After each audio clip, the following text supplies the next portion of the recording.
It takes everybody to bond together and to make this a better place. And that's what's happening in the Northside now. People are bonding together and they're realizing we have to work together to get this done. Not just for our children, our grandchildren, our great-grandchildren, but for everybody.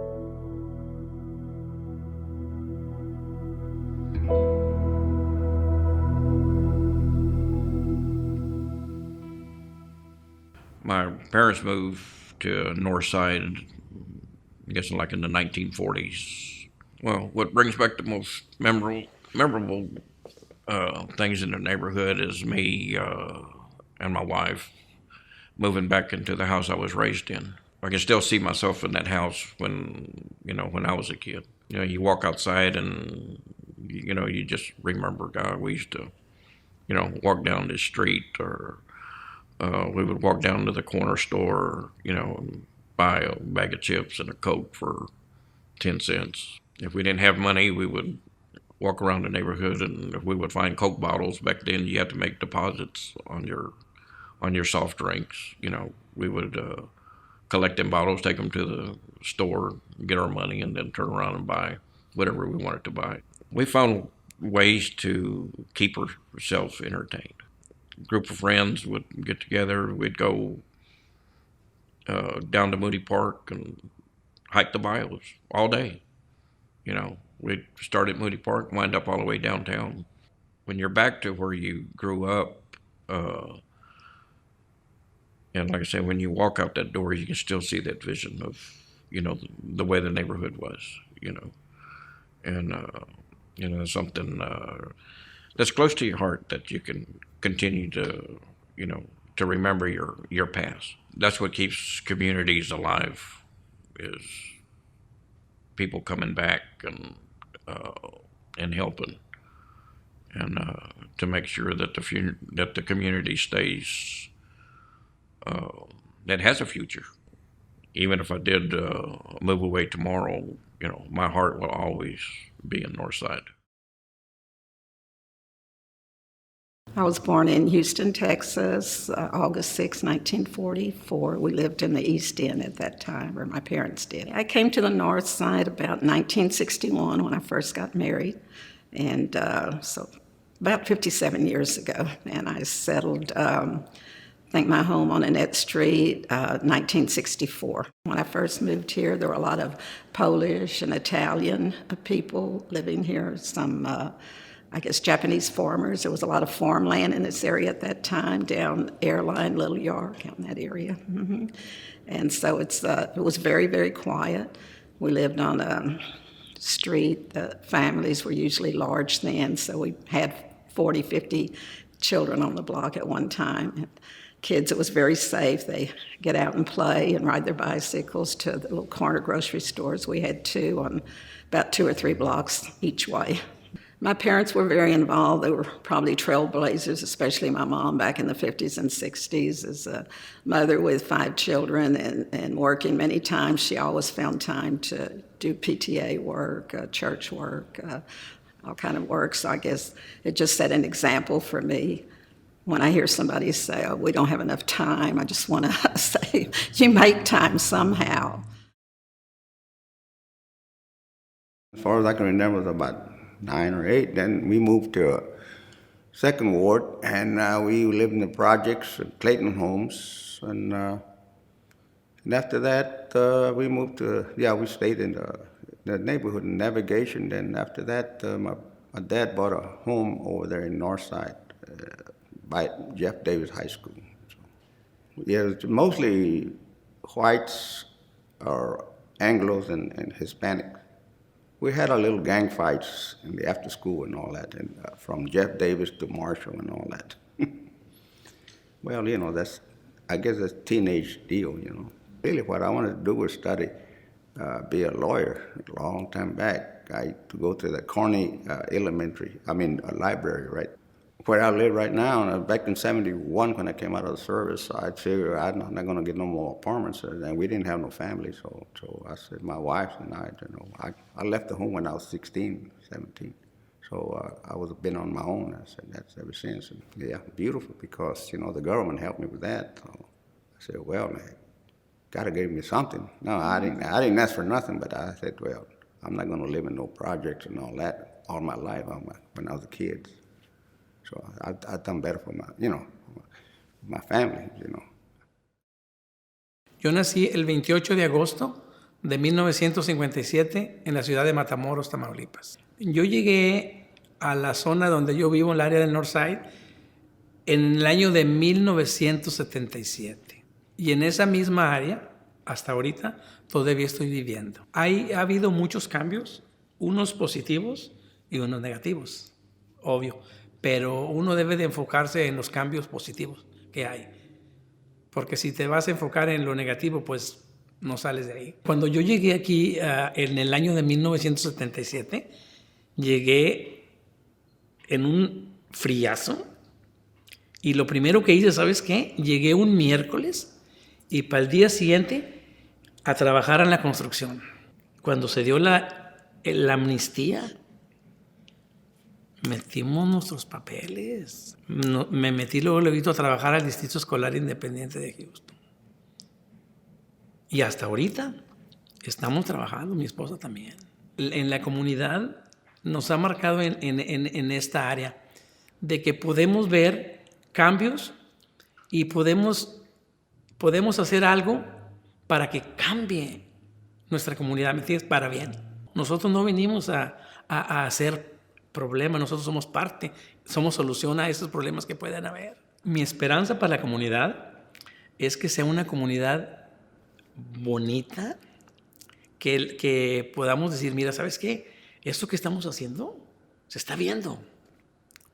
O sea, es algo que podemos verlo, y no nada más verlo nosotros, sino nuestros nietos, nuestras generaciones, que digan, ¿sabes qué? Mi abuelito anduvo aquí en esta calle y anduvieron ayudando y podemos ver esto, lo que ellos hicieron. Yo nací en Monterrey, México. La zona donde yo vivo está localizada en el parte de Northside y llegamos ahí en 1985. Traía prácticamente, nos venimos a vivir a Houston de México. Esta fue mi primer residencia. Pues bueno, comencé una nueva vida en febrero del 85, llegué aquí a Houston. Compramos nuestra primera casa en el 96 y en la misma calle donde llegué en 1985. Hasta el día de hoy vivimos en la misma casa. La cosa es que casi la mayoría de los que estamos ahí, los muchachos, los niños aquellos, crecieron con los míos y ahora pues casi la mayoría están casados, tienen sus familias y somos la misma comunidad ahí en esa calle. Mi esperanza hoy en día para mi comunidad sería ver que tuviéramos lo mismo que las otras comunidades tienen, por lo que estamos peleando, mejoras en el parque que está a la vuelta de mi casa y que mis hijos nunca jugaron ahí. Nos falta un poquito disfrutar de nuestra área, de tener más área verde alrededor, no sé, de ver tantos solares que están solos, con árboles solares que no se limpian nunca. O sea, ver todo eso hermoso, o sea, como una comunidad que cambia, que estamos luchando nosotros para que pase. Good deal. I don't want to look too old and ugly. I was born on February the 3rd, 1957 at Heights Hospital in Houston, Texas. It was still part of the country, or kind of rural-ish. People had chickens and goats and horses in their backyards. Out of my grandmother, on my mother's side, 13 grandchildren, my brother and I are the only two to graduate high school.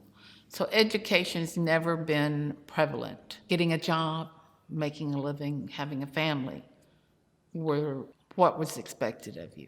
And I was able to go to the U of H downtown and was cross-enrolled at Rice University in the Navy ROTC program.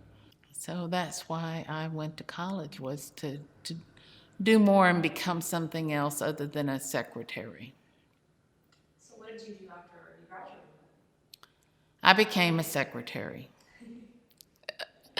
No, after I graduated from college, I was an intern in Mayor McConn's office.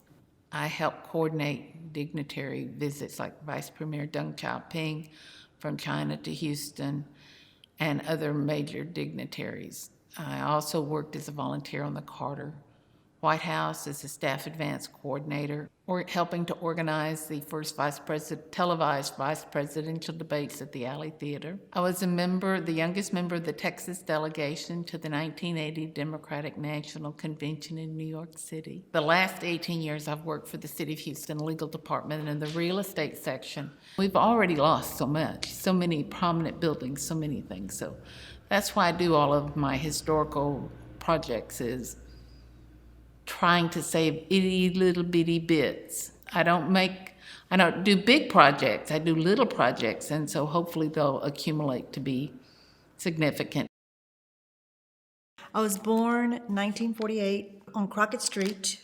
They lived there until my dad bought a house on Houston Avenue. My mother only went to the 7th or 8th grade, and my dad went to the 3rd or 4th grade. My dad was very interested in businesses, and he was very smart in businesses. That's when he opened the Northside beer area. And that was right on Bishop Street. It was a wholesale grocery store beer place. It was probably the first in that area. He worked for the railroad, my grandfather, which he was one of the first Hispanics to be working for the railroad. And he spoke very little English, but he was very strong. I guess that's what you need to be in those days. And he retired from the railroad. In fact, his name was Aurelio Gutierrez. He had a very good job for his age, for his time. And with that, they were able to buy the houses where we lived, and they were able to buy, they had a little store. She even had a little business too. My great-grandma, and with the children, that's how she made it, Mother used to say she saved every little penny she had. And she bought the first house with $500 worth of pennies, dimes, and nickels, because in those days, the banks would take the change, okay? And that's how she did it. She bought her houses. So they've been, from them to us, we've been in the Northside, I don't even know how many years, because she would have been probably over 100 years in the Northside. I think that this is what we need to help our children realize. It is going to be a movement to bring this neighborhood up. But they're so used to moving outside, so they don't stay. But I think you just have to, it's like anything, you have to wait a little bit. I was born September 6, 1950 in San Diego, Texas. I moved to Houston in about 1972, the summer of 1972. And I had friends that lived in the North Side, more specifically in Lindale, so I visited them often. Well, I came to Houston just like everybody else to look for a job. That's really what people do, and they continue to do. I came here after college, put everything I had in a little VW Volkswagen Bug, and came down here, and sure enough, I got here Labor Day weekend, 1972, and I had a job by the middle of October. Part of the American dream is to own your own home, and I was so excited, and for me it was not only was I excited that I was buying a home, but I was excited that I was able to find one in Lindale, because that had been the spot that I had just kind of been looking at, and my friends called me immediately when they saw the for sale sign. They said, you're going to like this one, come, go. And I put an earnest money contract on it immediately because it was perfect. And I've been there since I think it's about 1978. The foundation my parents laid, growing up, and they always made family and church and school the most important things in our lives. And I think that helped shape who I am today. But I was lucky that I moved into a neighborhood who had the same priorities, because that's what Lindale is. They believe in family, they believe in schools, and they believe in church. If you've got the desire and you've got the passion for public service or for any kind of civic engagement, you need to do it. This is the time to do it. And whether it's just being involved in your own civic club, your church, your school, not all of us are going to run for office. I know that. It took me a while before I took the plunge and ran for office. But each and every one of us can make a difference. Well, I was born here in Houston, Texas, over there on Easy Street. That was back in 1945. Well, after I graduated from Jeff Davis, I was walking downtown and I saw this sign with this bearded guy had a pointed and said, "I want you." So I walked in and it was the military. So I went in and signed up and went into the military. After I joined the military, I put in my time. I was put in 3 years and then I came out. I started working, looking for a job, and I found a job with the post office. And I was there I retired after 35 years. When I started delivering the mail, I started at West University. At that time, people still discriminated. When I came to Northside, the people, they saw me and said, "Oh, do you speak Spanish?" And I would talk to them and say, "Well, a little bit, depends on who I'm talking to." And since I spoke Spanish, they communicated with me and everything. Anything any problems they had, they would talk to me. And so they would treat me right. Some people would give me food, said, I'd be coming by delivering mail and here's a taco here or, a taco there. So I was taken care of. We were originally from Abilene, Texas, which is in the Dallas-Fort Worth area. But my sister graduated in '58 and she wanted an exciting life. So she moved to the city with a cousin of ours. And my parents said, well, she can't live there by herself, which she wasn't. But we came. And in 1958, we moved to Northside. Out in the country, you have all this freedom. You run everywhere, you do anything. Of course, there's cows and open spaces and outhouses. But in the city, you came and you were restricted. I mean, you were in a house, there was another house next to you, and people didn't talk. Out in the country, everybody took care of one another. And here in the city, it was like everybody was their own little island. I met my husband because I was walking to school and I spied this handsome guy. And I was at Marshall and he was at Davis. And I saw him and I told my girlfriend, I said, you see that guy over there? She said, yeah. He always passes by in his little uniform. I said, did you notice he's got a senior ring? And she said, no, I didn't notice. I said, well, I did. I said, I'm going to be wearing that senior ring. I think he's got a girlfriend. I said, well, it doesn't matter. And so I chased him. And I caught up with him, and I've had him now for 54 years, and I think I'm going to go ahead and keep him. I see a more bonded community. I see that little by little, we are starting to realize that it's not the color of our skin. It's what we feel in our heart and what we can do with our minds. The neighborhood is always going to be the neighborhood. There's always going to be, old spots that never change. The buildings are going to be there forever. But the people have changed. They're starting to care more about the other people in the neighborhood, the buildings, the neighborhood itself.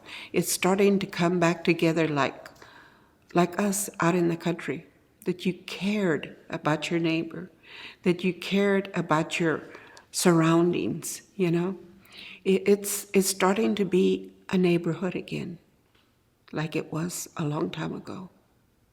And that's a good thing, a real good thing.